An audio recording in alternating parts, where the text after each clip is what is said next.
Get on the ground now! The gun was already drawn, safety off, aimed directly at Maya Blackwood's chest as she reached for a box of cereal. Her hands shot up instantly, organic granola scattering across the grocery store floor. "Officer, there's been a mistake," Maya said, but Troy Beaumont was beyond listening. "Shut up, turn around, hands behind your head." Shoppers scattered. A mother grabbed her child. The store manager ducked behind customer service. That's when Maya made her move. Not with her hands, but with words that would destroy everything. "I suggest you call Chief Logan Harrison. Now." "You think you know the chief?" Troy laughed. "Yeah, I do. Logan Harrison, my best friend, and the woman who's about to end your career. If you believe that Maya's courage in fighting back made a difference that protects all of us, type accountability below." The fluorescent lights hummed overhead in the suburban Chicago grocery store as Maya Blackwood stood in the cereal aisle, comparing prices between 2 boxes of organic granola. It was 3:47 p.m. on a quiet Sunday afternoon, the kind of peaceful moment that defined weekend shopping in Riverside Grove, until everything changed in an instant. "Get on the ground now!" The command exploded through the store like a gunshot. Maya's head snapped up to find herself staring down the barrel of a service pistol, held by a young white police officer whose hands were shaking with adrenaline. The organic granola box slipped from her fingers, hitting the linoleum floor with a hollow thud. "Officer, there's been a mistake," Maya said, her voice calm and steady despite the weapon pointed at her chest.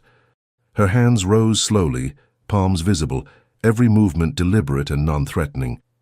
18 years as an FBI agent had taught her exactly how to de-escalate situations like this, when the person with the gun was reasonable. Officer Troy Beaumont was not reasonable. "I said get down," he screamed, his voice cracking with the strain. At 24, Beaumont had been on the force for exactly 8 months, and his rookie eagerness to prove himself had curdled into something dangerous. "Turn around, hands behind your head, now!" The store erupted in chaos. A mother shopping with her 7-year-old daughter grabbed the child and rushed toward the exit. An elderly man pushed his cart aside and ducked behind the produce section. The teenage cashier at Register 3 fumbled for the phone to call for backup, her hands trembling as badly as the officer's. Maya remained perfectly still, her analytical mind cataloging every detail. No call to dispatch. No backup visible, no probable cause for the stop. This wasn't police work, this was something else entirely. "Officer Beaumont," she read from his name tag, keeping her voice level. "I'm going to need you to explain what I'm being detained for. What crime do you suspect me of committing?" The question hit Troy like a slap. He'd approached Maya because something about her seemed off. The way she moved through the store, the way she studied products, the way she didn't belong in this upscale neighborhood grocery store. But when pressed for specifics, his reasoning crumbled. "You were acting suspicious," he stammered, the gun still trained on her. "Moving around too much, looking at people funny." "I was comparing cereal prices," Maya replied. "Which is what people do in grocery stores." Troy's face flushed red. The small crowd that had gathered, store employees and customers who hadn't fled, watched the exchange with growing discomfort. This wasn't police work.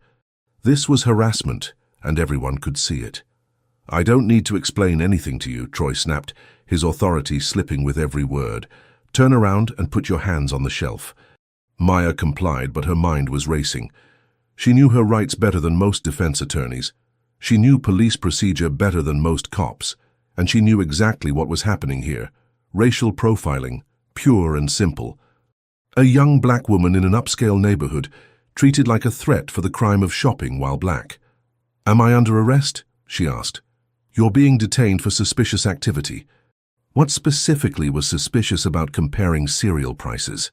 Troy's jaw clenched. The simple question exposed the emptiness of his justification, and his embarrassment was transforming into rage. "Stop asking questions and do what I tell you. I have the right to know why I'm being detained. You have the right to shut up." The words hung in the air like a challenge. Maya turned her head slightly, just enough to see Troy's face in her peripheral vision. What she saw there, the mixture of fear, anger, and something darker, told her everything she needed to know about how this encounter would end if she let it continue. That's when she decided to change the game entirely. Officer Beaumont, she said, her voice taking on a different quality, still calm but with an undertone of steel that made several witnesses look up sharply. I'm going to make a phone call now. You're not making any calls, Troy shouted, taking a step closer. Keep your hands where I can see them. You can watch me make the call, Maya said, but I'm making it, because this conversation is about to involve your supervisor. My supervisor? That's right. Maya's voice carried the quiet confidence of someone who knew exactly what card she was about to play. I suggest you call Chief Logan Harrison. Tell her Maya Blackwood would like to speak with her.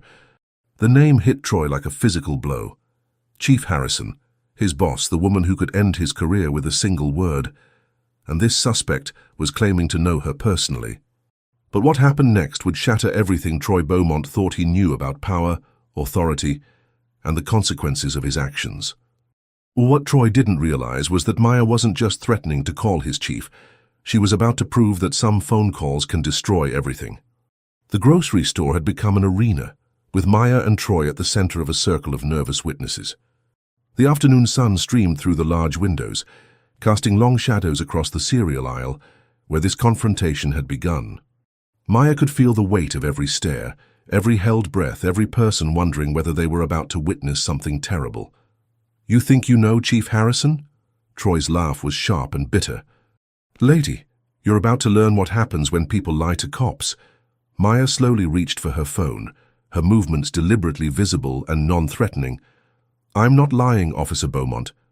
And you're about to find out exactly how well I know Logan Harrison. Troy's hand twitched toward his radio, then stopped. Something in Maya's tone, something in the absolute certainty of her words, was cutting through his adrenaline-fueled bravado. Real criminals didn't casually mention his chief by first name. Real criminals didn't move with this kind of controlled confidence. Keep your hands visible, he ordered, but his voice lacked its earlier conviction.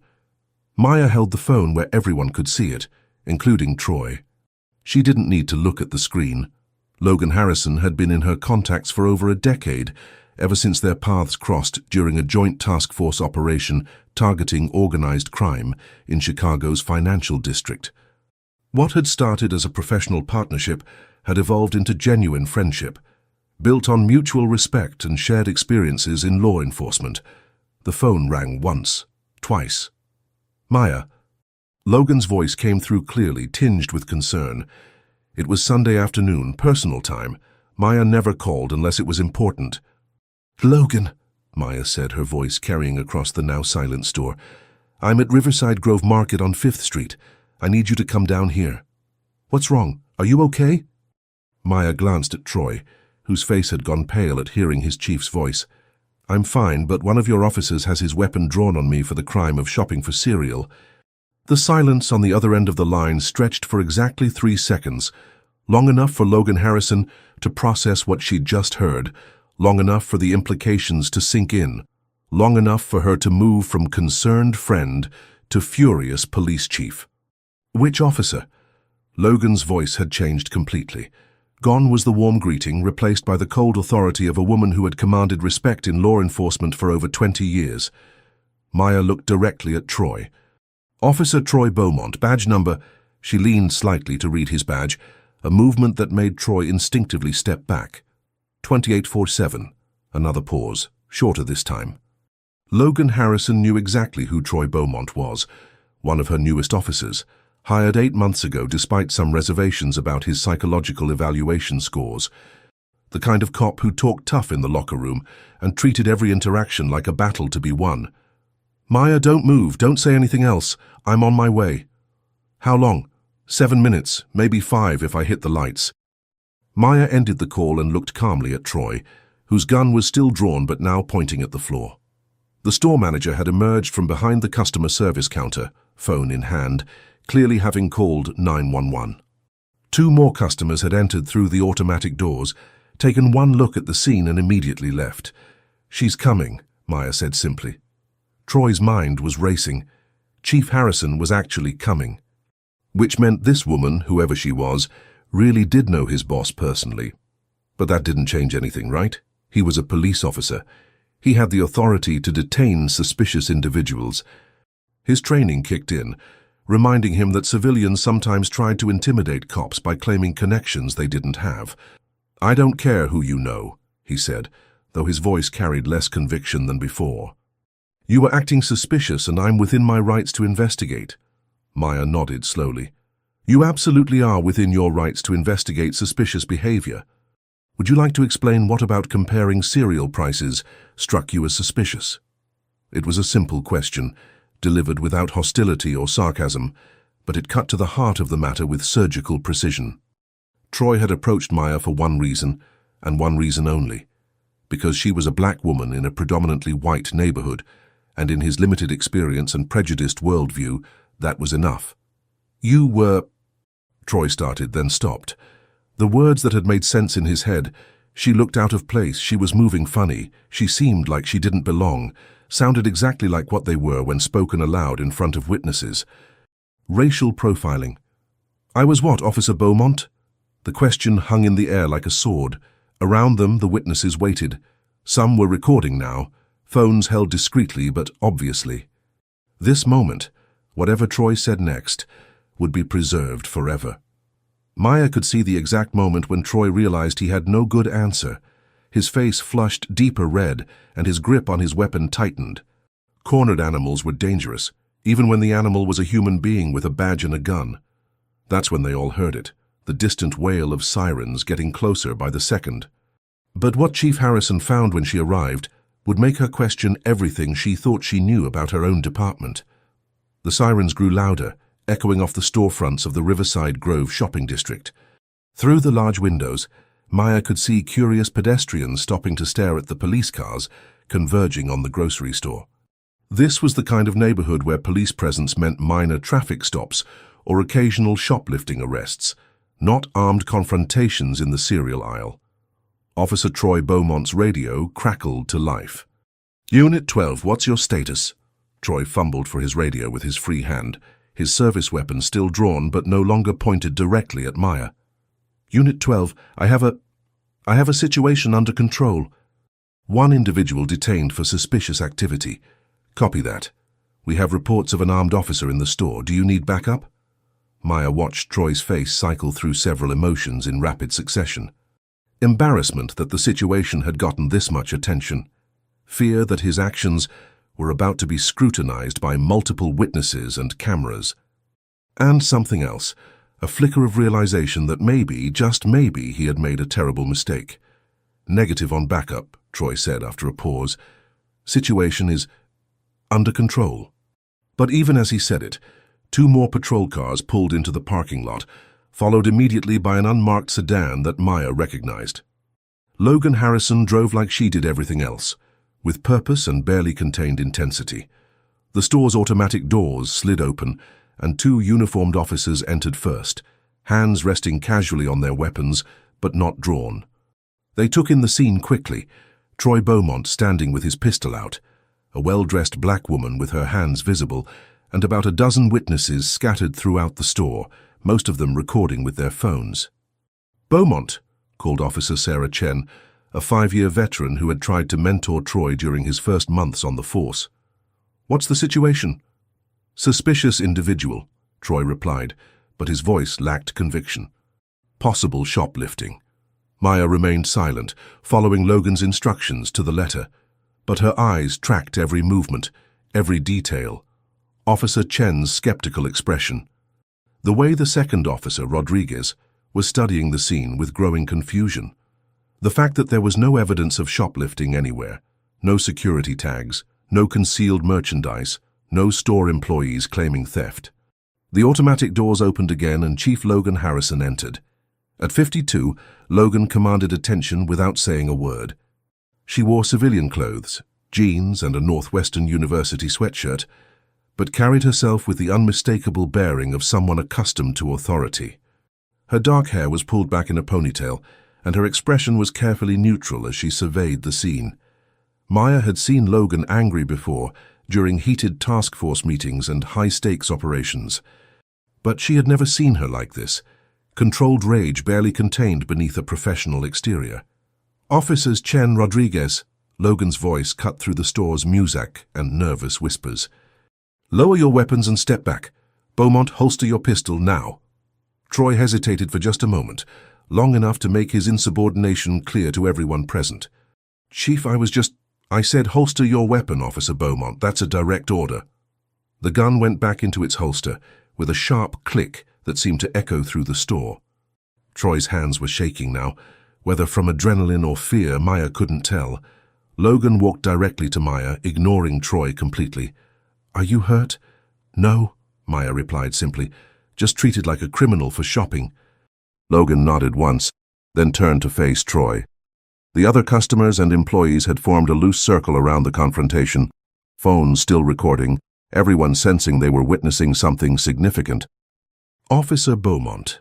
Logan's voice carried the kind of authority that came from 23 years in law enforcement, from working her way up from beat cop to chief in a profession that didn't always welcome women.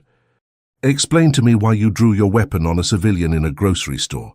She was acting suspicious, Troy said, but the words sounded hollow even to him. Moving around the store in an unusual pattern, studying people, looking like she didn't belong in this neighborhood. The last phrase hung in the air like a confession. Looking like she didn't belong in this neighborhood. A black woman in a predominantly white area, therefore suspicious, therefore dangerous, therefore worthy of having a gun pointed at her while she shopped for breakfast cereal. Logan's expression didn't change, but something shifted in her posture. Maya recognized the look. It was the same expression Logan had worn during their task force days when they uncovered evidence of corruption or incompetence. Did she commit a crime, Officer Beaumont? I was investigating. Did she commit a crime, yes or no? Troy's jaw worked silently for several seconds. Around them, the witnesses waited. The phones recorded. The moment stretched taut as a wire. No, he finally admitted. But, did you have probable cause to detain her? Another pause. Another moment of truth that Troy couldn't escape. I thought she was acting suspicious. That's not probable cause, Officer Beaumont, that's prejudice. The words hit like a physical blow. Maya saw Troy's face crumple slightly, the weight of what he'd done beginning to sink in. But Logan Harrison was just getting started. What the chief said next would destroy not just Troy's career, but everything he thought he knew about authority and accountability. The grocery store had become a courtroom, with Chief Logan Harrison serving as both judge and jury. The afternoon light streaming through the windows seemed harsher now, illuminating every face, every expression, every moment of truth that was about to unfold. Logan Harrison stood between Maya and Troy, her presence commanding the attention of everyone in the store. Maya could see the calculations running behind her friend's eyes, years of police experience, countless hours of training in de-escalation and conflict resolution, and the cold fury of a leader whose department had just been embarrassed by one of its newest officers. Officer Beaumont, Logan's voice carried across the store with crystalline clarity. I want you to tell everyone here exactly what suspicious behavior you observed. Be specific. Troy's mouth opened and closed like a fish gasping for air. Around them, phones continued recording, capturing every moment of his humiliation. The witnesses, store employees, customers, even a few teenagers who had wandered in to see what the commotion was about, waited in rapt attention. She was moving around the store, Troy started weakly. Moving around the store, Logan repeated. You mean shopping? Not like normal shopping. She was looking at different sections, studying things. Maya almost smiled despite the seriousness of the situation. Studying things. As if careful comparison shopping was evidence of criminal intent. Officer Beaumont, Logan continued, her voice taking on the tone of a professor addressing a particularly slow student. Have you ever been grocery shopping? The question was so simple, so devastating in its simplicity, that several witnesses actually laughed. Troy's face turned an even deeper shade of red. Yes, Chief. And when you shop, do you look at different products? Compare prices, study labels. Yes, but what, Officer Beaumont? But you're white, so it's normal behavior? But you belong in grocery stores, so it's not suspicious? The silence that followed was deafening. Maya could hear the hum of the refrigerated cases, the distant sound of traffic outside, the nervous breathing of the people surrounding them. Troy's prejudice had been laid bare in front of everyone, exposed as clearly as if Logan had turned on a floodlight. But Logan wasn't finished. "Officer Beaumont, I want you to look at this woman. Really look at her." "What do you see?" Maya stood exactly as she had throughout the entire encounter. Hands visible, posture non-threatening, expression calm and professional. She wore dark jeans, a cream-colored blouse, and a light jacket. Her purse sat exactly where she'd placed it when Troy first approached, its contents visible to anyone who cared to look. She looked exactly like what she was, a professional woman doing weekend shopping. "I see." Troy started, then stopped. What could he say? That he saw a threat? That Maya somehow appeared dangerous while standing motionless with her hands in clear view? "How you see a black woman in a white neighborhood," Logan said, finishing his sentence. "And in your mind that was enough, that was suspicious, that was worthy of drawing your weapon." Troy's shoulders sagged. The fight was going out of him, replaced by the dawning realization of what he had done, what it meant, and what it was going to cost him. "Chief, I was just trying to—" "You were trying to what?" "Protect this store from someone buying cereal. Serve and protect by terrorizing innocent civilians." Logan stepped closer to Troy, and Maya could see the exact moment when her friend's professional composure began to crack. This wasn't just about one incident or one officer. This was about everything Logan had fought against during her rise through the ranks, every stereotype and prejudice she had battled, every time someone had questioned whether a woman, especially a woman who looked like her, belonged in a position of authority. "Do you know who this is, Officer Beaumont?" The question hung in the air like a sword about to fall. Maya felt her stomach tighten. She had hoped to avoid this moment, had wanted to handle the situation without using her federal credentials as a weapon. But Logan was about to reveal everything. "This is FBI Special Agent Maya Blackwood," Logan announced, her voice carrying to every corner of the store. 18 years of federal service, financial crimes specialist. The woman who helped me take down the Torino money laundering operation 3 years ago. My friend, my colleague, and the person you just threatened with deadly force for shopping while black. The revelation hit the store like a physical wave. Maya heard gasps, muttered curses, the sound of someone dropping their phone. Troy Beaumont's face went completely white, all the blood draining away as the magnitude of his error became clear. FBI Special Agent, Logan's friend and colleague. A decorated federal law enforcement officer with nearly 2 decades of service. And he had drawn his gun on her for comparing cereal prices. "Oh, God," Troy whispered, the words barely audible. "Oh, God, what have I done?" But Maya could see in Logan's expression that this was only the beginning. The revelation of her identity wasn't the end of Troy's humiliation. It was the prologue to his destruction. What Chief Harrison did next didn't just end Officer Beaumont's career. It sent a message that would echo through every police department in the state. The grocery store had transformed into an amphitheater of justice. With every witness understanding, they were seeing something extraordinary unfold. Chief Logan Harrison stood in the center of it all, her authority radiating outward like heat from a forge. Maya watched her friend's face and saw the exact moment when Logan Harrison, the person, stepped aside and let Logan Harrison, the police chief, take complete control. "Officer Beaumont," Logan's voice carried the weight of absolute authority. "I need you to remove your weapon from your holster. Slowly. Place it on the floor." Troy's hands shook as he complied. The service pistol made a hollow sound as it hit the linoleum, a sound that seemed to echo off every surface in the store. Several witnesses actually stepped back, as if the weapon on the floor was somehow more dangerous than when it had been pointed at Maya minutes earlier. "Your badge."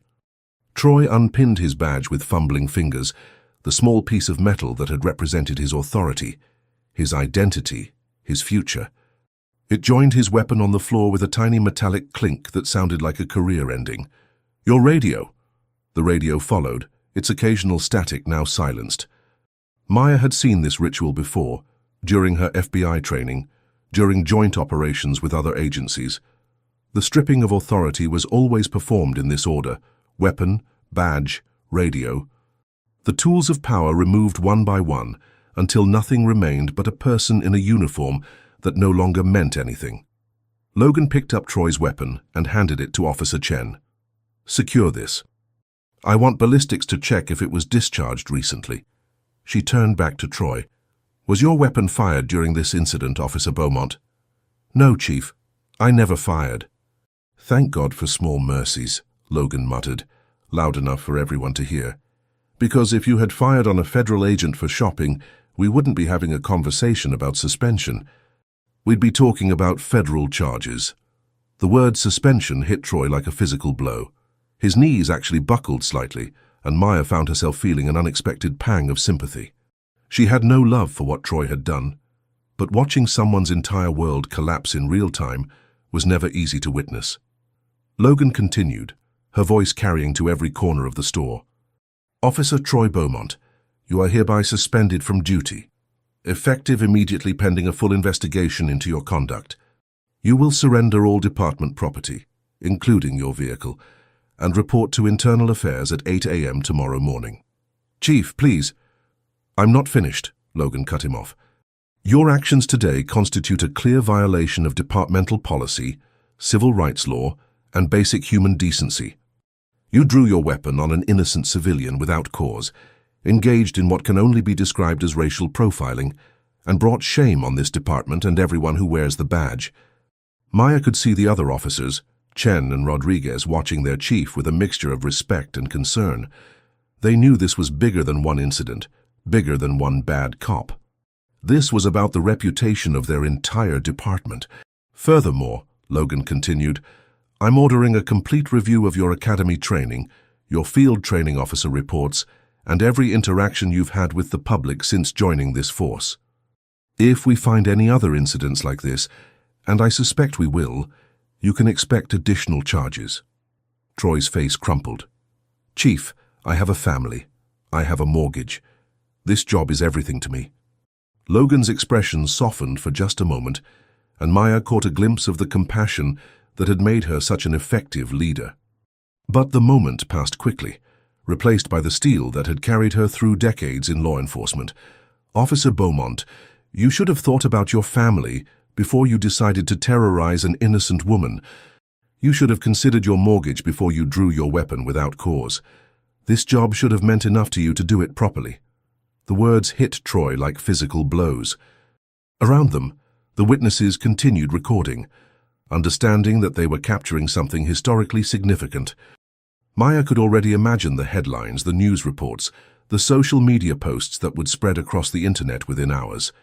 Logan turned to Maya, her expression shifting from commanding officer to concerned friend. Maya, I need to ask, do you want to press charges, both criminal and civil? It was the question Maya had been dreading. She knew her rights, knew the law, knew exactly what Troy had done and what he could be charged with. Assault with a deadly weapon, civil rights violations, deprivation of rights under color of law. The charges could put Troy in federal prison for years, but she also knew what pressing charges would mean. Media attention, court appearances, her face on the news as the FBI agent who destroyed a young cop's life.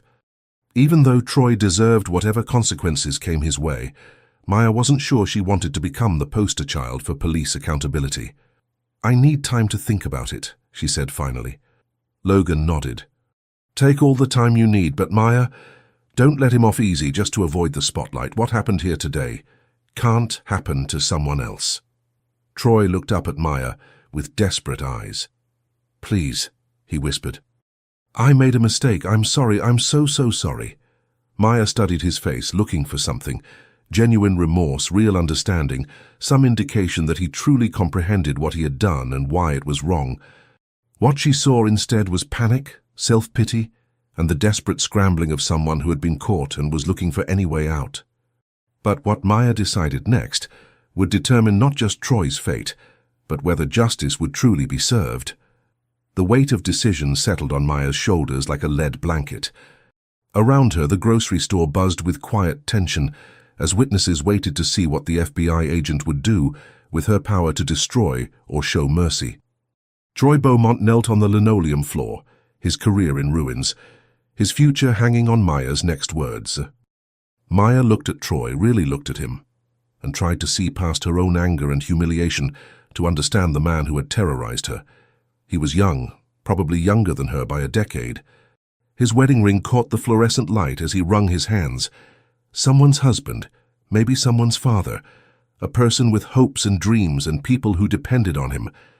But he was also the person who had seen her black skin and assumed criminality, who had drawn his weapon on an innocent woman and felt justified doing it, who had been ready to escalate the situation to violence based on nothing more than prejudice and fear. "Officer Beaumont," Maya said finally, her voice carrying clearly through the store. "Look at me." Troy raised his head, tears streaming down his face. "Tell me why you stopped me today, and don't give me any more nonsense about suspicious behavior. Tell me the truth." Troy's mouth opened and closed several times before any words emerged. I looked like what? Like you didn't belong here. And why didn't I belong here?" The question hung in the air like a blade. Maya could see Troy wrestling with it, understanding perhaps for the first time that his honest answer would damn him completely. "Because," he whispered, the words barely audible, "because you're black. And this is a white neighborhood, and I thought—" "You thought what?" "I thought you were probably up to something."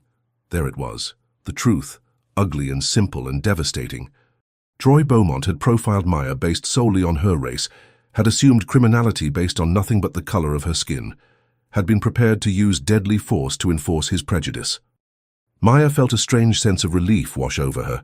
For all the pain and humiliation of the experience, hearing Troy admit his racism out loud somehow made it easier to bear. There would be no more pretense, no more excuses, no more attempts to justify the unjustifiable. "Thank you for your honesty," Maya said. "Finally," she turned to Logan.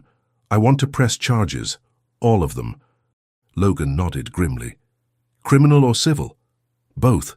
I want him charged with assault with a deadly weapon, civil rights violations, and deprivation of rights under color of law. And I want the city sued for failing to properly train and supervise their officers." Troy made a sound like a wounded animal. "Please, you can't. I'll lose everything. My house, my family, everything." Maya crouched down so she was at eye level with Troy. When she spoke, her voice was quiet but carried absolute conviction.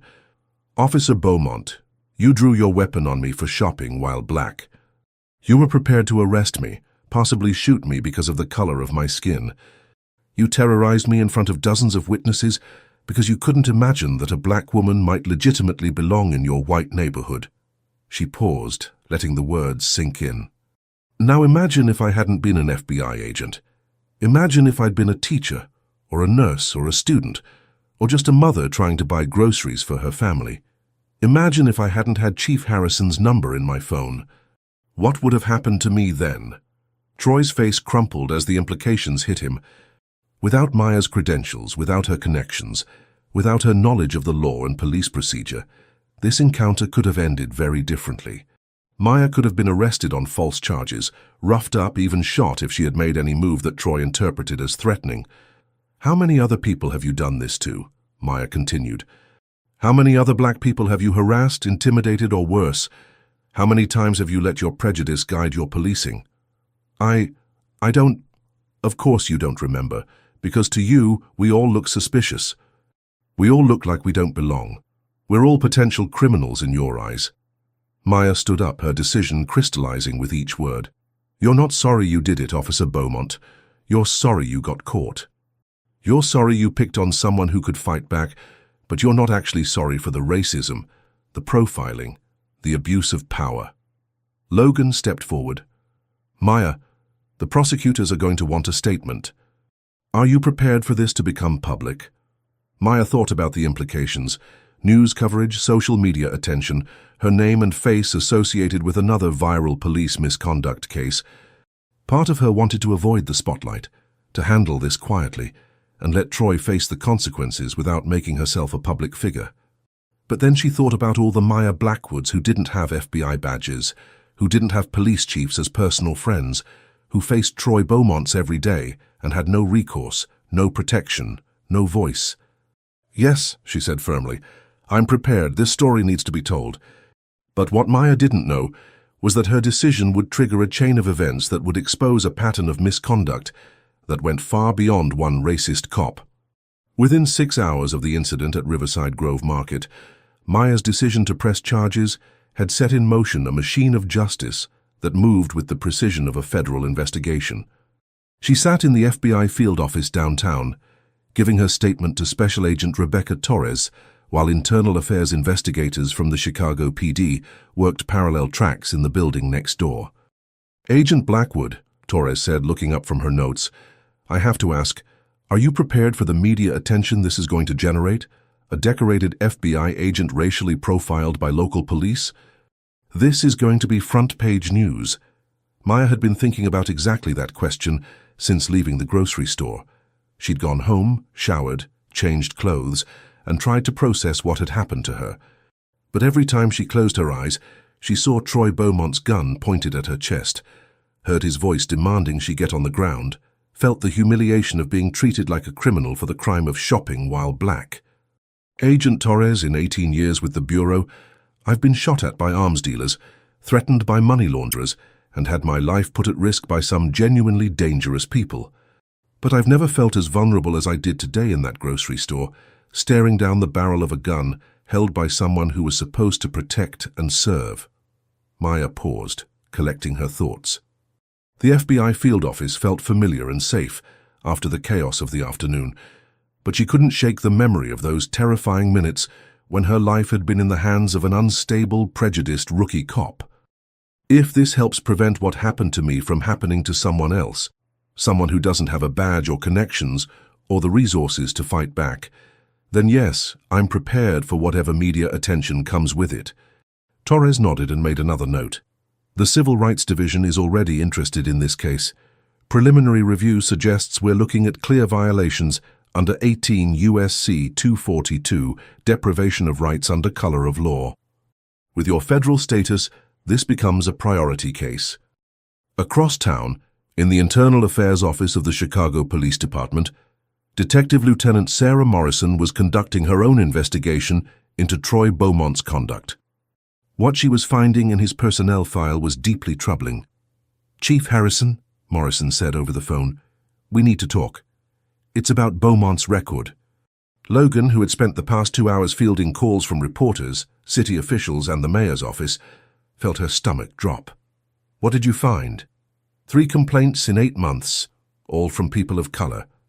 A traffic stop that resulted in excessive force allegations, 2 reports of aggressive behavior during routine patrols in minority neighborhoods, all dismissed due to lack of corroborating witnesses.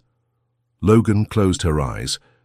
She had feared this, that Troy's actions today weren't an isolated incident but part of a pattern. "Send me everything, and Morrison, I want you to personally review every case Beaumont has touched since he joined the force."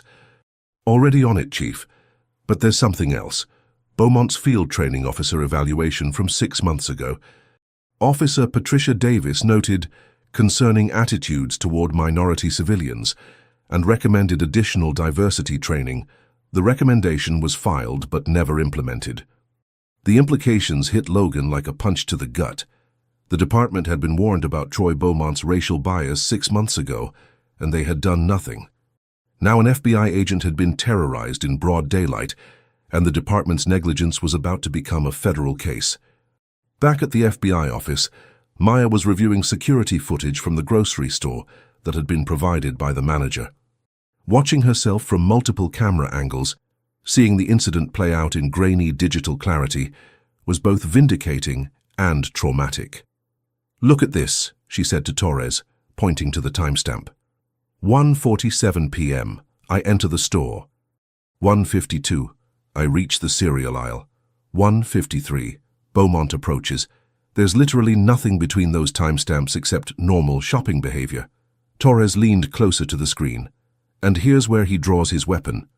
1:54:23. 67 seconds after first contact. No verbal warnings, no attempt at de-escalation, just straight to deadly force. Maya felt her anger rising again as she watched Troy's aggressive approach, saw herself comply with every command, while maintaining her dignity and composure. The footage made clear what everyone in the store had witnessed. This was racial profiling, pure and simple. Her phone buzzed with a text message from Logan. "Maya, need to talk ASAP. Morrison found a pattern." This wasn't Beaumont's first time. Maya felt a chill run down her spine. Other victims, Other people who had faced Troy Beaumont's racism and hadn't had the resources to fight back. How many lives had he disrupted? How many people had been arrested, harassed, or intimidated simply because of their skin color? Torres, Maya said, I want to expand this investigation. If Beaumont has been doing this to other people, I want to find them. That's already in motion. We're coordinating with Internal Affairs to review all of Beaumont's cases. But Maya, you should know, this is going to get complicated. The police union is already mobilizing, claiming this is an overreaction to a misunderstanding. Maya laughed bitterly. A misunderstanding? He pointed a gun at me for buying cereal. I know. But they're going to argue that Beaumont made an honest mistake, that there was no malicious intent, that destroying his career over one incident is excessive. What about the pattern Morrison found? That's where it gets interesting. If we can prove this was part of a systematic practice of racial profiling, the charges become much more serious. We're not just looking at one bad cop making one bad decision. We're looking at civil rights violations as a matter of policy and practice. Maya's phone rang. Logan's name appeared on the screen. Maya, we have a problem, Logan said without preamble. The police union is calling for you to be investigated for filing false charges. They're claiming you used your federal credentials to intimidate a local officer doing his job. They're what? It gets worse. They've put out a statement saying Beaumont was responding to a report of suspicious activity and that you obstructed a legitimate investigation by refusing to cooperate. Maya felt rage building in her chest. Logan, there was no report. There was no suspicious activity. There was nothing but a racist cop profiling a black woman. I know that, Maya. You know that. Everyone with half a brain knows that. But the union is going to fight this with everything they have. Beaumont might be a bad cop, but he's their bad cop, and they protect their own. Maya stood up, pacing the small FBI conference room. Through the window, she could see downtown Chicago spreading out in all directions, a city where thousands of people went about their daily lives, trusting that the police would protect them, not terrorize them. Logan, they can investigate me all they want. My record speaks for itself, but I'm not backing down on this. I didn't think you would. But Maya, I need you to be prepared for what's coming. This is going to get ugly. They're going to try to destroy your reputation, question your motives, maybe even dig into your personal life looking for anything they can use against you. Maya thought about her quiet Sunday afternoon, shopping for cereal in a suburban grocery store, living her life as a law-abiding citizen. In the space of an hour, she had become the center of a civil rights case that would likely dominate news cycles for weeks. But as she watched the security footage loop on Torres's computer, Troy Beaumont drawing his weapon, Maya raising her hands, the moment of terror frozen in digital clarity, she knew she had made the right choice. Let them come, Maya said finally. I've spent 18 years fighting criminals who thought they were above the law. I'm not about to back down from one racist cop and his union buddies. But what Maya couldn't predict was how many allies would emerge from unexpected places, and how one grocery store incident would spark a movement that would reshape police accountability forever. By Monday morning, Maya Blackwood's name was trending on social media, and news vans lined the street outside the FBI field office. The story had exploded overnight. FBI agent held at gunpoint while shopping dominated headlines across the country, sparking debates about racial profiling, police accountability, and the experiences of black Americans in everyday situations. Maya sat in the FBI office's media relations room, watching CNN's coverage with a mixture of fascination and horror. Her official FBI headshot filled the screen while the anchor detailed her credentials and the incident at Riverside Grove Market. This story has ignited a national conversation about racial profiling in law enforcement, the anchor was saying. Agent Blackwood's 18-year career with the FBI, including commendations for her work on major financial crimes cases, makes this incident particularly striking. Special Agent Torres entered the room carrying a tablet loaded with social media coverage. Maya, you need to see this. Justice for Maya is the #1 trending hashtag, but it's not all supportive. Maya scrolled through the responses, her heart sinking as she read some of the more vicious comments. Predictably, the internet had divided into camps, those who saw her as a victim of racial profiling, and those who viewed her as an opportunist playing the race card to destroy a young officer's career. "Look at this one." Torres pointed to a particularly nasty tweet. "FBI agent uses race to get cop fired. What was she really doing in that store? Why won't she release her full criminal history?" Maya laughed grimly. "My criminal history? I've dedicated my life to law enforcement. Logic isn't exactly social media's strong suit. But Maya, there's something else. 3 other people have come forward claiming Troy Beaumont profiled or harassed them, all people of color, all in the past 6 months." Maya looked up sharply. 3 more victims? A black teenager walking home from school, a Latino man whose car broke down in the wrong neighborhood, an elderly black woman waiting for her grandson outside a restaurant. All stopped, all questioned aggressively, all released without charges when backup arrived and de-escalated the situations. Maya felt a familiar anger building in her chest. So this wasn't an isolated incident. This was a pattern. Gets better. The teenager's mother recorded part of their interaction. The video shows Beaumont using almost identical language. "You don't belong in this neighborhood. You look suspicious." The whole playbook. Torres pulled up the video on her tablet. Maya watched a 17-year-old boy being questioned aggressively by Troy Beaumont, the teenager's hands shaking as he tried to explain that he lived just 3 blocks away and was walking home from basketball practice. "Why didn't they file complaints?" Maya asked. "Same reason most people don't. The kid's mother was afraid it would make things worse. The man with the broken-down car was undocumented and terrified of drawing attention. The elderly woman didn't think anyone would believe her word against a cop's." Maya understood. For every person like her, with credentials, connections, and resources, there were dozens who faced police harassment in silence, knowing that fighting back could make their lives infinitely worse. Her phone buzzed with a call from her supervisor, Assistant Director Michael Chen. "Maya, I need you at the office. The director wants to speak with you personally." FBI Director Sarah Martinez was waiting in Chen's office when Maya arrived, her expression unreadable. Maya had only met the director twice before, both times at formal ceremonies. This felt very different. "Agent Blackwood," Director Martinez said, standing to shake Maya's hand. "First, let me say that what happened to you was absolutely unacceptable. The Bureau stands behind you completely." Maya felt a weight lift from her shoulders she hadn't realized was there. "Thank you, Director. However, I need you to understand the position this puts us in. The Chicago Police Union is claiming federal overreach, saying the FBI is using this incident to attack local law enforcement. They're demanding that you be transferred out of the Chicago field office." Maya bristled. "Director, I've done nothing wrong. I was the victim here." "I know that. Everyone with functioning brain cells knows that. But politics is politics, and this case is going to be scrutinized at the highest levels. I need you to be prepared for congressional hearings, media appearances, and probably months of legal proceedings." Maya thought about her quiet life before Sunday afternoon, investigating financial crimes, building cases against money launderers and corporate embezzlers, doing her job without fanfare or public attention. "Director, I didn't ask for this fight, but I'm not running from it either." Director Martinez smiled for the first time since the conversation began. "That's exactly what I hoped you'd say. Because, Maya, this case is bigger than one incident in Chicago. We've been tracking patterns of police misconduct in several major cities, and your case might be the key to bringing about real systemic change." Maya felt the weight of responsibility settling on her shoulders.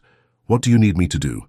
"Be yourself, tell your story, trust the system to work. And Maya?" Director Martinez paused at the door. "Don't let them intimidate you. What happened to you was wrong, and the people responsible need to face consequences." As the director left, Maya looked out the window at downtown Chicago. Somewhere in this city, Troy Beaumont was probably meeting with union lawyers preparing his defense. Somewhere else, other officers were patrolling the streets, hopefully learning from this incident that actions have consequences. And in living rooms across America, families were having conversations about race, policing, and justice that might never have happened without a Sunday afternoon trip to buy cereal. But what Maya discovered next about the Chicago Police Department's training practices would prove that Troy Beaumont wasn't a rogue officer. He was exactly what the system had created him to be. These stories of courage and justice inspire people all around the world. Let us know what country and city you're watching from, so we can see how far these powerful messages of accountability are reaching. 2 weeks after the incident at Riverside Grove Market, Maya sat in a federal courthouse conference room, surrounded by documents that painted a disturbing picture of the Chicago Police Department's training practices. FBI investigators working with the Department of Justice Civil Rights Division had uncovered a pattern of institutional problems that went far beyond one racist officer. "Maya, look at this," said Deputy Assistant Attorney General Patricia Williams, sliding a thick folder across the table. "CPD training materials from the past 5 years. Look at the language they're using." Maya opened the folder and felt her blood run cold. The training scenarios were filled with coded language that essentially taught officers to view minority neighborhoods as inherently dangerous, to treat young black men as potential threats, and to prioritize officer safety over constitutional rights.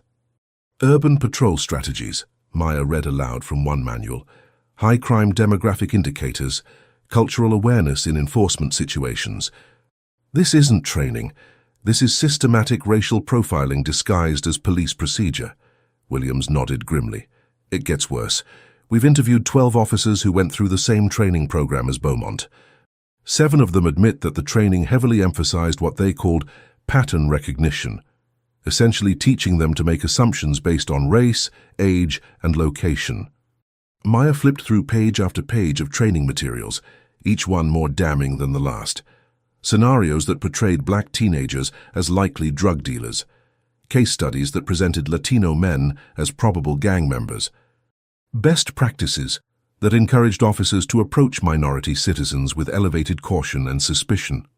"This explains everything," Maya said. "Troy Beaumont didn't become racist on his own. The department trained him to be racist." "That's exactly what our psychologists are saying. Dr. Jennifer Hayes from Georgetown has reviewed the materials and says they constitute systematic conditioning toward racial bias." Maya's phone buzzed with a text from Logan Harrison. "Can you meet tonight? Need to talk privately. This is bigger than we thought." That evening, Maya met Logan at a quiet coffee shop in Lincoln Park, far from the media circus that had consumed both their professional lives. Logan looked exhausted, older somehow than she had just 2 weeks earlier. "Maya, I need to tell you something that's going to be hard to hear," Logan said without preamble. "The training materials you found? I signed off on them." Maya felt her world shift. "What?" 3 years ago, when I became chief, the city was under pressure to reduce crime statistics in certain neighborhoods. The mayor's office pushed for more aggressive policing strategies in high-crime areas. The training consultants they brought in promised results. Logan stared into her coffee cup as if it held answers to questions she'd been avoiding for years. "I knew the language was problematic. I knew it was walking a line. But Maya, crime rates did go down. Arrests went up. The politicians were happy, the media praised our innovative approaches, and I told myself we were making the city safer." Maya felt a complex mix of emotions, betrayal, disappointment, but also understanding. Logan had been caught between political pressure and doing what she thought was right, and she'd made a choice that seemed reasonable at the time. "Logan, you couldn't have known it would lead to this." "Couldn't I?" "Maya, I'm a black woman who spent 30 years in law enforcement. I know what racial profiling looks like. I know how these policies affect our communities. And I signed off on them anyway, because I wanted to keep my job and prove I could deliver results. The honesty was devastating in its simplicity." Logan Harrison, Maya's friend and ally, had been complicit in creating the system that trained Troy Beaumont to see Maya as a threat. "What are you going to do?" Maya asked. "I'm going to testify, for the prosecution, against the department I've led for 3 years. Logan's voice was steady, but Maya could see the cost of this decision in her eyes. "I'm going to tell a federal court that I failed in my duty to protect the citizens of Chicago from officers like Troy Beaumont." Maya reached across the table and touched Logan's hand. "That can't have been an easy decision." "It was the easiest decision I've ever made. Maya, when I saw you in that store with Troy's gun pointed at you, when I realized that my policies had contributed to that moment, I knew I had to choose between protecting myself and doing what's right. They sat in silence for several minutes, two law enforcement professionals grappling with the complexity of a system they'd spent their careers serving. "There's something else," Logan said finally. "Internal Affairs finished their investigation. Troy Beaumont has been terminated and criminal charges are being filed. But Maya, they're also recommending changes to the entire training program based on what happened to you." Maya felt a flicker of hope. "What kind of changes?" "Complete overhaul of patrol training, new psychological screening for recruits, mandatory bias recognition training for all officers, community oversight panels with real authority. Maya, your decision to fight back is going to change how police are trained in Chicago, maybe across the country." Maya thought about all the people who had faced officers like Troy Beaumont without the resources to fight back, all the families who had been terrorized by police who were trained to see them as threats rather than citizens deserving protection. "Logan, I need you to understand something. I'm not angry at you. You made mistakes, but you're fixing them. Troy Beaumont made choices, and now he's facing consequences. But this system, these training programs, the culture that creates officers like him, that's what we really need to destroy." Logan nodded. "The federal investigation is expanding. DOJ is looking at training practices in 12 major cities. Your case might be the catalyst for nationwide police reform." As Maya walked home through the Chicago streets that evening, she thought about the unexpected turns her life had taken since that Sunday afternoon in the grocery store. She'd gone shopping for cereal and ended up at the center of a movement for police accountability. But what Maya learned the next day about Troy Beaumont's final act of desperation would test every principle she'd fought for and force her to decide between justice and mercy. Maya was reviewing case files in her FBI office when Special Agent Torres knocked on her door, her expression troubled. "Maya, we have a problem. Troy Beaumont's lawyer wants to make a deal." Maya looked up from the financial fraud case she'd been trying to focus on, her regular work that felt almost mundane compared to the civil rights case that had consumed her life. "What kind of deal?" "Full confession to all charges, cooperation with the federal investigation into CPD training practices, public apology, in exchange for reduced sentencing and no federal prison time." Maya felt her stomach tighten. "And his lawyer thinks I'll agree to this?" "His lawyer thinks you might be interested in what Troy has to say about other officers, other incidents, other victims who haven't come forward yet." Torres handed Maya a preliminary proffer, a document outlining what Troy Beaumont was prepared to testify about in exchange for leniency. As Maya read, she felt her anger returning with renewed intensity. According to the proffer, Troy wasn't just a rogue officer. He was part of an informal network of young cops who shared techniques for harassing minority citizens, compared stories about intimidating undesirable people in nice neighborhoods, and covered for each other when complaints were filed. "He's naming names," Torres said. 12 other officers across 3 districts. He's offering to provide recordings of conversations where they discussed targeting specific demographics. "Maya, this could blow up the entire department." Maya set the document down, her hands shaking slightly. "Recordings?" Apparently, Troy was paranoid about being thrown under the bus by his colleagues, so he recorded conversations going back 6 months. We're talking about explicit discussions of racial profiling, strategies for avoiding accountability, even jokes about scaring black people out of white neighborhoods. The implications were staggering. What Maya had experienced wasn't the action of one prejudiced rookie. It was part of a systematic campaign of intimidation and harassment targeting people of color throughout Chicago. "There's more," Torres continued. "Troy claims his field training officer, Patricia Davis, knew about these activities and did nothing to stop them. According to his lawyer, Davis actively encouraged aggressive tactics against minorities as long as they didn't generate official complaints." Maya remembered Logan mentioning Davis, the FTO who had noted concerning attitudes toward minority civilians in Troy's evaluation, but whose recommendation for additional training had been ignored. "Where is Beaumont now?" "County lockup. His lawyer says he's having a breakdown, hasn't eaten in 3 days, keeps talking about how his life is over, how his wife is leaving him, how his kids will grow up knowing their father is a racist." Maya felt an unwelcome pang of sympathy. She didn't want to feel sorry for Troy Beaumont, didn't want to humanize the man who had terrorized her. But she couldn't ignore the fact that he was a person, albeit a person who had made terrible choices. What does the prosecutor recommend? Assistant U.S. Attorney Williams wants to take the deal. She thinks Troy's testimony could expose systematic civil rights violations that go way beyond one incident. She's talking about RICO charges against the entire network of officers. RICO, the Racketeer Influenced and Corrupt Organizations Act, typically used against organized crime families. The idea of applying it to a network of police officers engaged in systematic civil rights violations was both innovative and terrifying. But, Maya could hear the hesitation in Torres's voice, but Williams wants your input. You're the victim here. If you want to see Troy Beaumont face the maximum penalties, she'll push for that. If you think the bigger picture is more important, she'll cut the deal. Maya walked to her office window, looking out at the Chicago skyline. Somewhere in this city, other Troy Beaumonts were patrolling the streets, carrying weapons and authority, trained to see people who looked like her as threats to be contained rather than citizens to be protected. Her phone rang. Logan Harrison's name appeared on the screen. Maya, I just heard about the plea deal. Are you okay? I don't know, Logan. Part of me wants to see Troy rot in federal prison. But if his testimony can expose a whole network of racist cops... Maya, can I tell you something as your friend, not as a police chief? Of course. Take the deal. Not because Troy Beaumont deserves mercy, but because the system that created him deserves to be destroyed. His testimony could prevent what happened to you from happening to dozens of other people.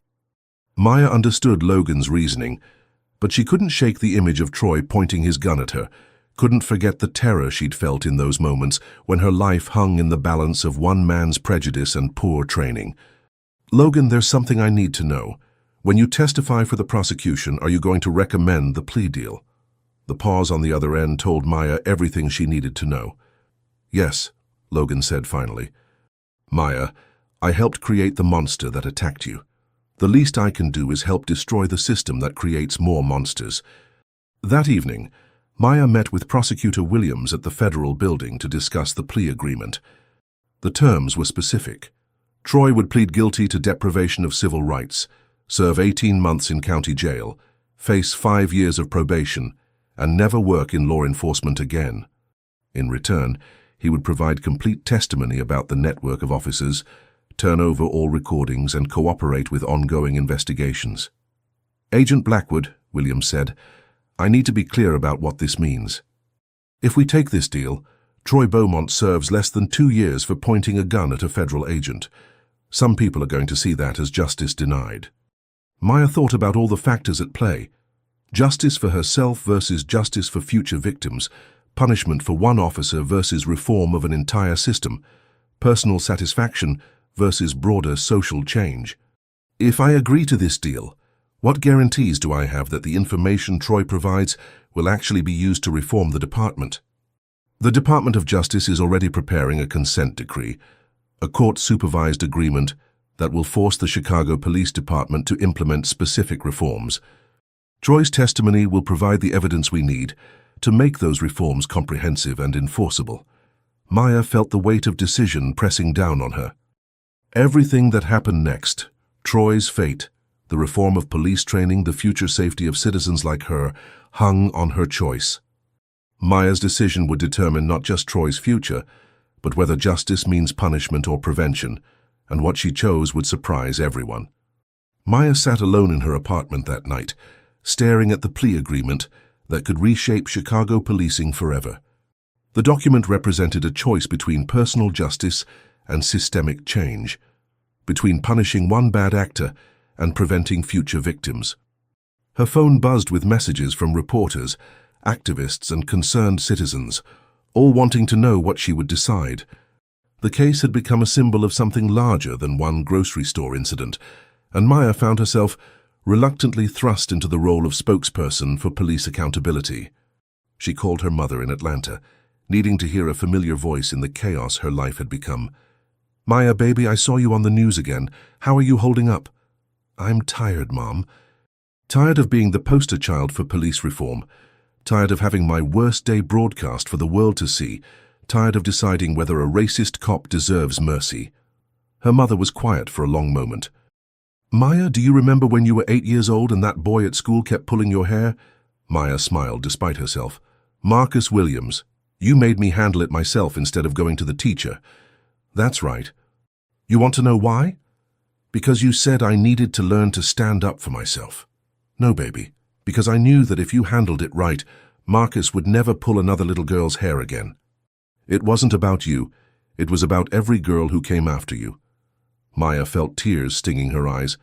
"Mom, this is a little more complicated than schoolyard bullying." "Is it?" "A man with power used that power to hurt you because of the color of your skin. Now you have the chance to make sure he can't hurt anyone else, and maybe prevent other men with power from doing the same thing." Sounds like the same principle to me, just bigger stakes. After they hung up, Maya made a decision that surprised even herself.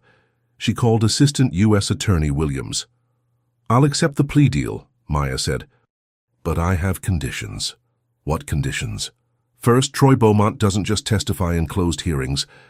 He makes a public statement acknowledging what he did was racial profiling, apologizing to me personally, and explaining how the training he received contributed to his actions." Williams paused. "That's unusual but possible.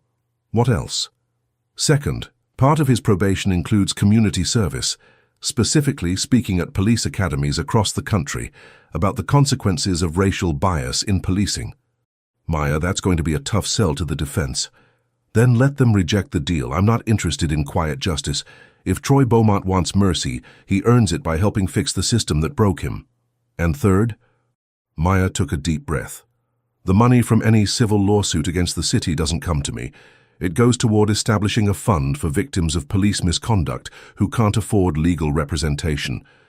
Williams was silent for nearly a minute. "Maya, you realize you're talking about walking away from potentially millions of dollars? I don't want their money. I want their reform." The next morning, Maya's conditions were presented to Troy Beaumont and his legal team. According to Torres, who was present for the negotiation, Troy broke down completely when he heard what Maya was asking for. "He thought you were going to demand he spend decades in prison," Torres reported. "When his lawyer explained that you were offering him a chance at redemption instead of just punishment, he started crying and couldn't stop." Maya felt conflicted about Troy's emotional response. She didn't want his tears. She wanted his commitment to change. "Did he agree to the conditions?" "All of them. But Maya, he wants to speak with you directly." He asked if he could call you. Maya's first instinct was to refuse. She had no desire to have a conversation with the man who had terrorized her. But something in Torres's tone suggested this wasn't just about Troy's guilt or need for forgiveness. What did his lawyer say? That Troy has information about other cases that go back years, maybe decades. Patterns of misconduct that he witnessed, but never reported. Maya, he might have evidence about racial profiling that goes all the way back to the 1990s. That afternoon, Maya sat in a secure conference room at the Federal Building as Troy Beaumont was brought in wearing Orange County Jail coveralls and shackles. He looked nothing like the aggressive officer who had terrorized her 3 weeks earlier. His face was gaunt, his eyes were red-rimmed, and his hands shook as he sat across from her. "Agent Blackwood," he said, his voice barely above a whisper, "I know you don't owe me anything, but I need you to know something." Maya studied his face, looking for signs of manipulation or self-pity. What she saw instead was a broken man who had finally understood the full weight of his actions. "What do you need me to know, Officer Beaumont?" "That what I did to you, I did to other people. Lots of other people. And I can help you find them." Troy reached into a folder his lawyer had brought and pulled out a notebook. Hundreds of pages of handwritten notes documenting stops, searches, and interactions going back to his first day on the force. "I kept records of everything. Every traffic stop, every interaction, every time I or other officers did something that wasn't right. I told myself it was for my protection, but really I think part of me knew that someday I'd need to account for what we were doing." Maya opened the notebook and saw page after page of detailed entries. Dates, times, locations, names, descriptions of interactions between police and citizens. It was a roadmap of misconduct that could expose patterns of racial profiling going back years. "Troy," Maya said, using his first name for the first time, "why are you giving this to me?" Troy looked up at her with tears in his eyes. "Because you gave me something I never gave any of you, a second chance, and because I want to do something right for once in my life." What Maya found in Troy's notebook would expose a conspiracy of silence that went deeper than anyone imagined, and force her to question everything she thought she knew about justice. 6 months after the incident at Riverside Grove Market, Maya stood before a packed federal courtroom as Judge Patricia Morrison prepared to accept Troy Beaumont's guilty plea. The media attention had never fully died down, but it had evolved from sensational headlines to serious discussions about police reform and racial justice. Troy sat at the defendant's table, no longer the cocky rookie who had drawn his gun on an innocent woman. The months of investigation, media scrutiny, and legal proceedings had transformed him into someone who seemed to finally understand the gravity of his actions and their consequences. "Mr. Beaumont," Judge Morrison said, "before I accept your plea, I want you to state in your own words what you did on the afternoon of March 15th. Troy stood, his hands visibly shaking. Maya watched from the gallery as the man who had terrorized her prepared to publicly acknowledge his crimes. "Your Honor, on March 15th I approached FBI Special Agent Maya Blackwood in a grocery store and detained her without cause. I drew my weapon on her without justification. I treated her as a criminal suspect, based solely on her race and my prejudiced assumption that a black woman didn't belong in that neighborhood." His voice cracked as he continued. "I violated Agent Blackwood's civil rights, abused my authority as a police officer, and caused her to fear for her life. What I did was racial profiling, and it was wrong." Maya felt a complex mix of emotions as she listened to Troy's confession. Satisfaction that he was finally acknowledging the truth, sadness that it had taken federal prosecution to force that acknowledgement, and something like hope that his public admission might prevent other officers from making similar choices. Judge Morrison nodded grimly. "And, Mr. Beaumont, do you understand that your actions were not just a mistake or poor judgment, but a violation of Agent Blackwood's constitutional rights?" "Yes, Your Honor. I understand that now." "The court accepts your plea of guilty to deprivation of civil rights under color of law. You are sentenced to 18 months in county jail, followed by 5 years of supervised probation. As part of your probation, you will complete 2,000 hours of community service, including speaking at law enforcement training programs about racial bias in policing." Troy nodded, tears streaming down his face. "Furthermore," Judge Morrison continued, "you are permanently barred from working in any law enforcement capacity. You will surrender any weapons permits, and you will participate in court-mandated counseling to address your racial prejudices." As court adjourned, Maya was approached by Assistant U.S. Attorney Williams. "Maya, I wanted you to know, Troy's notebook and testimony have led to a comprehensive investigation of the Chicago Police Department. We've identified 47 officers across 8 districts who engaged in systematic racial profiling. 12 have been terminated, 31 are facing disciplinary action, and 4 are being charged with federal crimes." Maya felt a surge of vindication. "And the training reforms? The consent decree is being finalized. New psychological screening for recruits, complete overhaul of training materials, community oversight panels with real authority, and mandatory body cameras for all patrol officers. Maya, what happened to you in that grocery store is going to change how police operate in Chicago forever." Maya nodded, feeling the weight of responsibility and accomplishment. "What about the other victims Troy identified?" "We've contacted 37 people who were illegally stopped or harassed by officers in the network Troy exposed.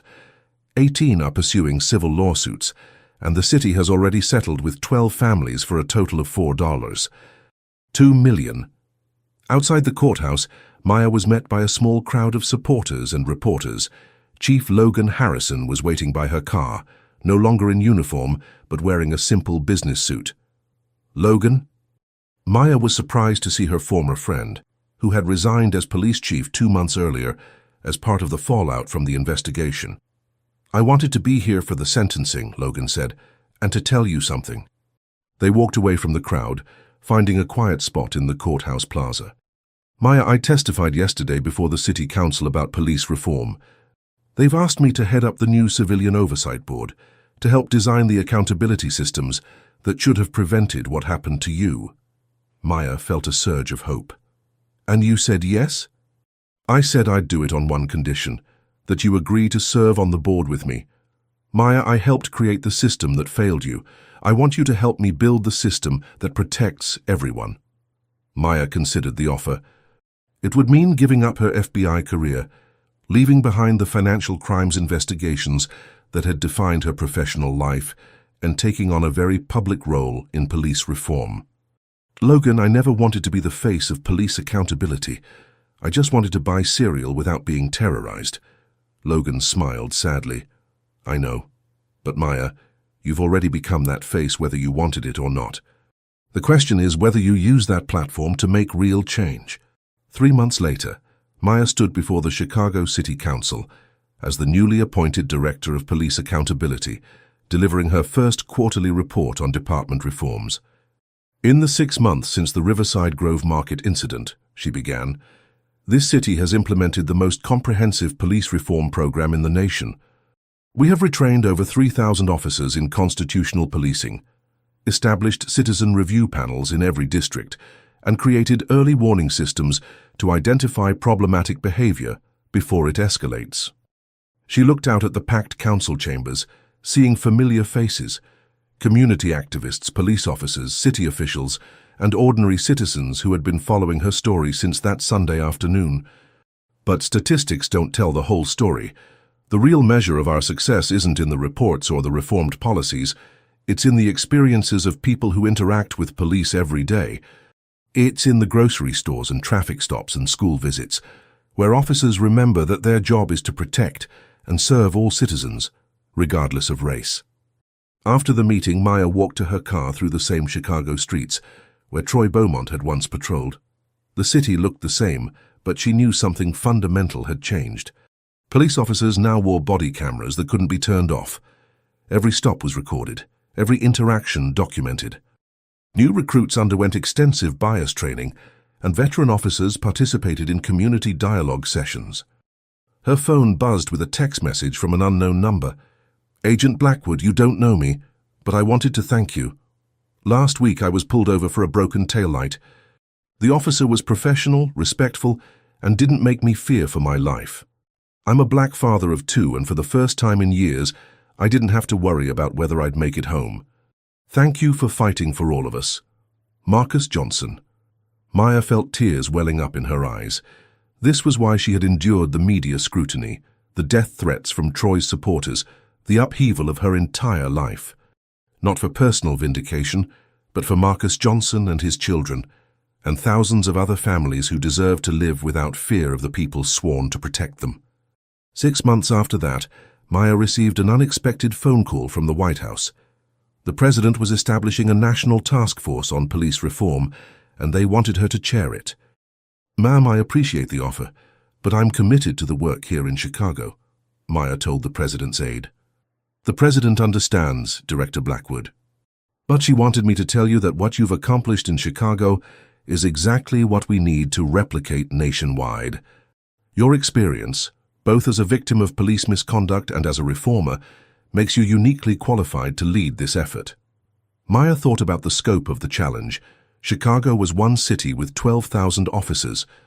The nation had over 800,000 law enforcement officers across 18,000 agencies. The work would be enormous, the resistance fierce, the obstacles seemingly insurmountable. But she also thought about Troy Beaumont, now 6 months into his community service, speaking at police academies about the consequences of racial bias. She thought about the 47 officers who had been held accountable for their misconduct. She thought about the training programs being rewritten, the oversight systems being implemented, the culture slowly but surely changing. I'll do it, Maya said, but I have conditions. 2 years after the incident at Riverside Grove Market, Maya stood before Congress, delivering her final report as chair of the National Police Reform Task Force. The work had been exhausting, often frustrating, sometimes heartbreaking. But the results spoke for themselves. A 40% reduction in complaints of police misconduct, mandatory bias training in 450 police departments, and early warning systems that had identified and retrained over 2,000 officers showing signs of problematic behavior.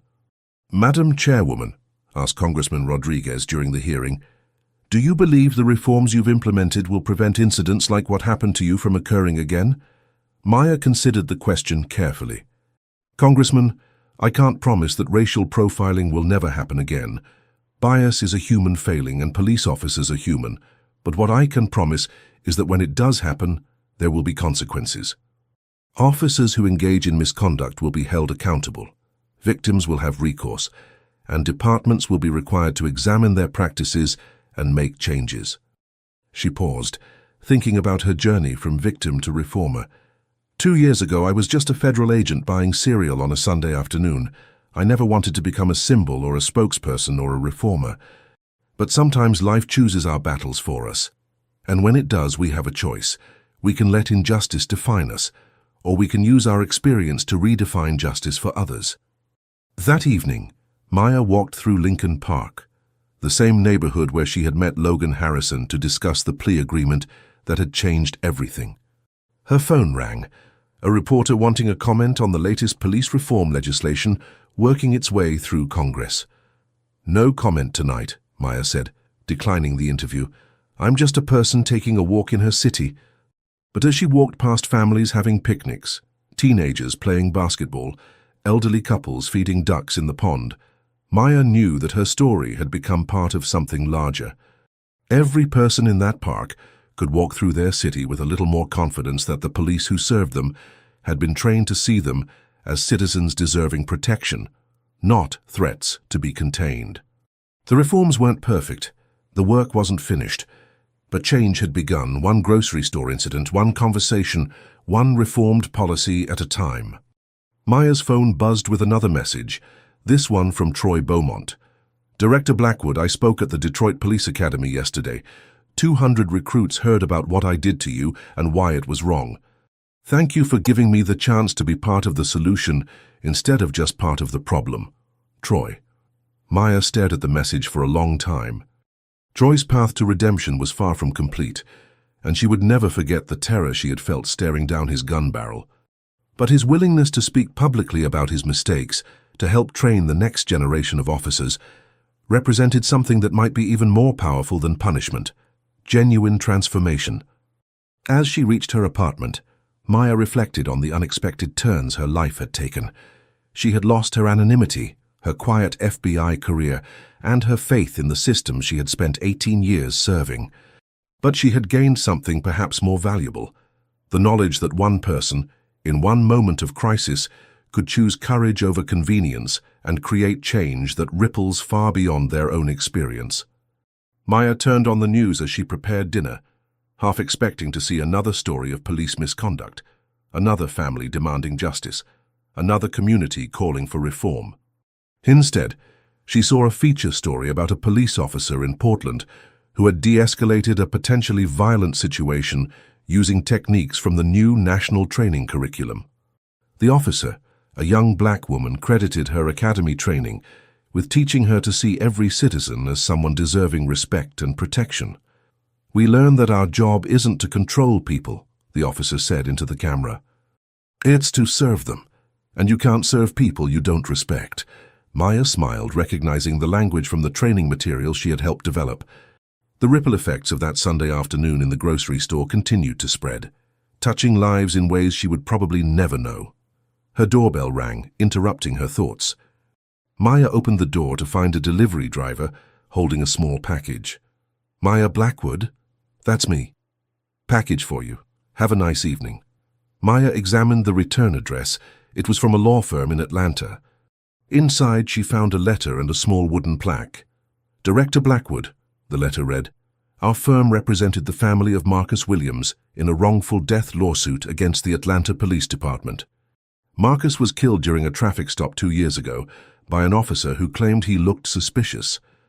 Because of the reforms you've championed, that officer has now been fired and charged with manslaughter. More importantly, the Atlanta PD has implemented training programs that we believe will prevent other families from experiencing what we went through. Marcus's mother wanted you to have this plaque. She said to tell you that even though her son didn't live to see the changes you've made, his death wasn't in vain, if it helps create a world where other mothers don't have to bury their children because of police fear and prejudice. Thank you for turning your pain into purpose, the Williams family legal team. Maya lifted the plaque with trembling hands. It was simple, elegant, engraved with words that took her breath away. In memory of Marcus Williams and all who were lost to fear, in honor of Maya Blackwood and all who fight for justice. The arc of the moral universe is long, but it bends toward justice. Maya sat down heavily on her couch, the weight of responsibility and recognition overwhelming her. She thought about Marcus Williams, a young man she had never met whose death had become part of her story, part of her mission. She thought about all the Marcus Williamses who might still be alive, because police officers now received different training, faced different oversight, worked within different systems. She thought about Troy Beaumont, whose prejudice had set these changes in motion, and who was now part of preventing others from making his mistakes. She thought about Logan Harrison, working to rebuild trust between police and communities. She thought about the thousands of officers who had undergone retraining, the hundreds of policies that had been rewritten, the millions of citizens who now lived with a little more protection and a little more hope. Maya's reflection was interrupted by her phone ringing. The caller ID showed Logan Harrison. Maya, turn on channel 7. There's something you need to see. Maya switched channels to find a news report about a traffic stop in Chicago. A young black man had been pulled over for speeding, and the encounter was being broadcast because it represented everything the reforms were trying to achieve. The officer was professional, respectful, and focused on the actual violation rather than making assumptions about the driver's character or intentions. "Officer Jenkins," the reporter asked, "what's different about how you approach traffic stops now compared to 2 years ago?" The officer, a white man in his late 20s, looked directly into the camera. "2 years ago, I might have approached this stop with assumptions about who this person was and whether he represented a threat. The Maya Blackwood incident taught all of us that those assumptions are dangerous and wrong. Now I approach every stop focused on the specific behavior that prompted it, treating every citizen with the respect they deserve." The reporter continued, "This stop took place just 3 miles from where FBI agent Maya Blackwood was racially profiled while grocery shopping 2 years ago. The reforms that followed have become a model for police departments across the nation." Maya felt a deep sense of satisfaction watching the news report. This was what success looked like, not headlines or awards or recognition, but quiet professionalism in everyday police work. Officers treating citizens with dignity. Communities trusting that their police would protect rather than terrorize them. Her phone buzzed with a text from her mother. "Saw you on the news again, baby. I'm proud of what you've done, but I'm prouder of who you've become. Love you." Maya smiled, thinking about how much her life had changed since that Sunday afternoon. She had gone from being someone who suffered injustice to someone who fought it, from a victim to a reformer, from a person trying to buy cereal to a person trying to buy peace of mind for an entire nation. The doorbell rang again. This time it was her neighbor, Mrs. Peterson, an elderly white woman who had lived in the building for 30 years. "Maya, dear, I hope you don't mind me stopping by. I've been following your story in the news and I wanted to say something." "Of course, Mrs. Peterson, come in." I wanted to apologize. "For 30 years I've lived in this building with black neighbors, worked with black colleagues, shopped in stores with black customers, and I never really understood what you all face every day until I saw what happened to you." Mrs. Peterson's eyes filled with tears. "I called the police on a black teenager in our lobby last year because I thought he looked suspicious. He lived here, Maya. He lived in our building, and I called the police on him because I was afraid. After seeing what you went through, I realized that my fear could have gotten that boy hurt or killed." Maya felt a mix of sadness and hope. Mrs. Peterson, recognizing that is the first step toward changing it. "I've been volunteering with the community dialogue program you helped start, learning about implicit bias, talking with my black neighbors about their experiences. Maya, you didn't just change police training, you opened a lot of eyes in this community." After Mrs. Peterson left. Maya stood at her window looking out at the city lights of Chicago. Somewhere in those lights were police officers working their shifts with new training, new oversight, and hopefully new respect for the citizens they served. Somewhere were families who could sleep a little easier, knowing that accountability existed when things went wrong. Maya thought about the choice she had made that day in the grocery store, to call Logan Harrison, to press charges, to fight back instead of accepting injustice quietly. She had no way of knowing then that her decision would reshape police training, inspire national reforms, and potentially save lives across the country.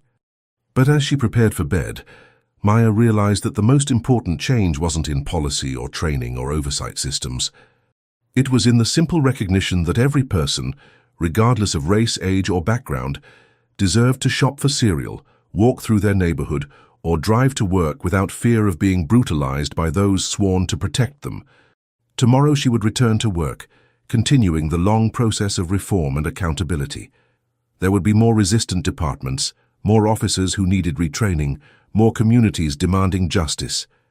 The work would continue because justice wasn't a destination. It was a practice that required constant vigilance and renewal. But tonight, Maya Blackwood, FBI agent, police reform advocate, and survivor, fell asleep knowing that her Sunday afternoon grocery shopping trip had become part of something larger than herself.